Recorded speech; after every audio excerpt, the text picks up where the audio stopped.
Assalamualaikum warahmatullahi wabarakatuh.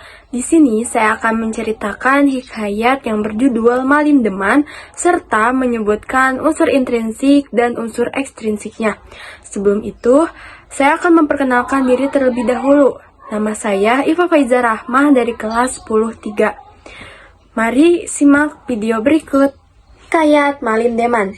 Malim Deman adalah putra raja dari Bandar Muar yang sangat bijaksana lagi sangat elok rupanya. Setelah besar, Malim Deman bermimpi seorang wali Allah menyuruhnya pergi ke rumah nenek Kebayan untuk mendapatkan putri bungsu dari kayangan sebagai istrinya. Dengan pengiring yang banyak, pergilah Malim Deman ke rumah nenek Kebayan. Dengan bantuan nenek Kebayan juga, ia berhasil mencuri baju layang putri bungsu, sehingga putri bungsu tidak dapat kembali ke kayangan. Nenek Kebayan lalu mengawinkan mereka. Berapa lama kemudian mereka pun kembali ke Bandar Muar.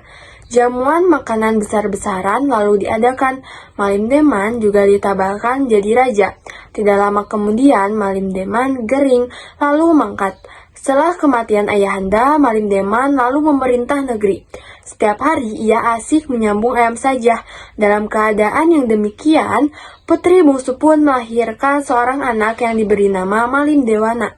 Akhirnya Malim Dewana besarlah, tetapi Malim Deman tetap tidak mau kembali ke istana melihat putranya. Putri bungsu sangat masyghul hatinya.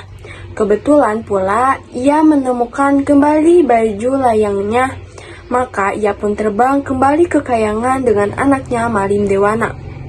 Sepeninggal putri bungsu, barulah Malim Deman menyesal selama 7 hari 7 malam. Ia tidak beradu, tidak santap, leka, serta menangis saja. Akhirnya ia berazam pergi mendapatkan istri dan anaknya. Dengan susah payah sampailah ia ke rumah nenek Kebayan dan bertanya di mana diperoleh burung borak yang dapat membawanya ke kayangan. Dengan bantuan nenek Kebayan, tahulah ia bahwa burung borak disimpan oleh putri terus mata. Raja Jin bersedia meminjamkan burung borak kepada Malim Deman dengan syarat bahwa Malim Deman harus kawin dengan anaknya yaitu putri terus mata. Malim Deman menyanggupi hal ini. Sesampainya di kayangan, didapatnya putri bungsu akan dikawinkan dengan Mambang Molek. Malim Deman mengalahkan Mambang Molek dalam menyambung ayam. Maka timbullah pertikaman antara keduanya, dan Mambang Molek pun terbunuh. Sekali lagi, Malim Deman sekeluarga pun turun kembali ke dunia semula. Perkawinan dengan putri terus mata lalu diadakan. Hatta Malim Deman menjadi seorang raja yang sangat bijaksana lagi gigih, berani. Dan Baginda ketiga laki Sri juga sangat sayang kepada putranya. Jadi, itu cerita dari hikayat Malim Deman. Lalu selanjutnya saya akan menyampaikan unsur intrinsik serta unsur ekstrinsik dari hikayat Malim Deman. Ini saya bakal menganalisis terlebih dahulu unsur intrinsik pada hikayat Malim Deman. Yang pertama ada temanya itu ialah kehidupan seorang raja. Lalu yang kedua ada tokohnya, diantaranya Malim Deman, putri bungsu, nenek Kebayan, Raja Jin, Mambang Molek, Malim Dewana, serta putri terus mata. Lalu penokohannya, Malim Deman sebagai putra Raja Bandar Muar, sebagai suami dari putri bungsu dan sebagai ayah dari Malim Dewana. Lalu ada putri bungsu sebagai istri dari Malim Deman dan sebagai ibu dari Malim Dewana. Lalu yang ketiga ada nenek Kebayan sebagai nenek tua. Lalu yang keempat ada Raja Jin sebagai Raja Jin dan sebagai ayah dari putri terus mata. Lalu yang kelima ada Mambang Molek sebagai suami dari putri bungsu setelah Malim Deman. Lalu yang keenam Malim Dewana sebagai anak dari putri bungsu dan Malim Deman. Lalu yang ketujuh ada putri terus mata sebagai anak dari Raja Jin. Lalu kita lanjut ke perwatakannya. Yang pertama Malim Deman. Malim Deman ini sifatnya yaitu gagah, berani, serta bijaksana. Lalu Malim Deman ini tuh di cerita hikayat ini tuh protagonis. Lalu yang kedua ada putri bungsu. Putri bungsu ini sifatnya mudah tersinggung atau mudah marah.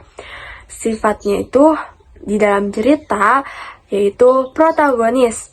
Lalu yang ketiga ada Nenek Kebayan. Nenek Kebayan ini sifatnya penolong, baik. Nenek Kebayan ini di dalam hikayat Malim Deman protagonis. Lalu yang keempat ada Raja Jin yang sifatnya itu sangat licik. Lalu Raja Jin ini tuh di dalam hikayat sebagai antagonis. Lalu yang kelima ada Membang Molek. Ini tuh di dalam hikayat tidak disebutkan sifat dia itu bagaimana. Tetapi Membang Molek ini tuh sebagai tritagonis di dalam hikayat Malim Deman. Lalu yang keenam ada Malim Dewana. Malim Dewana ini tuh sifatnya penurut sebagai tritagonis dalam cerita hikayat Malim Deman. Lalu yang ketujuh ada Putri Trusmata. Putri Trusmata ini sifatnya tidak diketahui. Tetapi Putri Trusmata ini sebagai tritagonis di dalam hikayat Malim Deman. Selanjutnya ada latar. Nah, latar ini tuh dibagi menjadi tiga, yaitu ada waktu, tempat, serta suasana. Waktunya itu pada malam hari, lalu tempatnya itu Bandar Muar, istana, rumah nenek kebayan, serta kayangan. Lalu suasananya yang pertama menegangkan. Suasana menegangkan itu pada saat Malim Deman mengalahkan Membang Molek dengan menyambung ayam dan terjadilah pertikaian antara keduanya. Lalu yang kedua yaitu suasana senang pada saat Malim Deman beserta sekeluarga pun turun kembali ke dunia semula. Nah, lalu selanjutnya ada alur. Alur dalam teks hikayat yaitu maju. Lalu yang selanjutnya ada sudut pandang. Sudut pandangnya ini ialah orang ketiga karena dalam setiap teks hikayat apapun itu pasti sudut pandangnya itu orang yang ketiga. Lalu yang terakhir ada amanat. Apa sih amanat yang bisa kita petik dalam teks hikayat yang sudah saya bacakan tadi? Yang pertama, keluarga itu sangat penting dalam kehidupan kita. Jadi, jangan kita sia-siakan keluarga kita tersebut. Lalu yang kedua, janganlah mudah menyerah dalam menghadapi suatu hal. Nah, jadi itu amanat yang bisa kita petik. Selanjutnya, kita bakal ke unsur ekstrinsik. Lanjut, kita akan menganalisis unsur ekstrinsik pada hikayat Malim Deman. Yang pertama, nilai pendidikan. Nilai pendidikannya ialah kita harus saling tolong-menolong terhadap sesama dan pada orang yang membutuhkan tanpa rasa pamrih.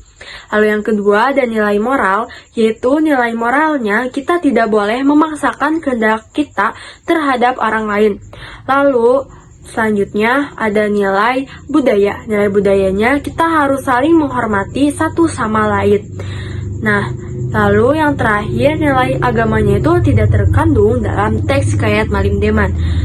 Oke, jadi segitu aja video yang dapat saya sampaikan. Semoga bermanfaat bagi kita semua. Terima kasih. Wassalamualaikum warahmatullahi wabarakatuh.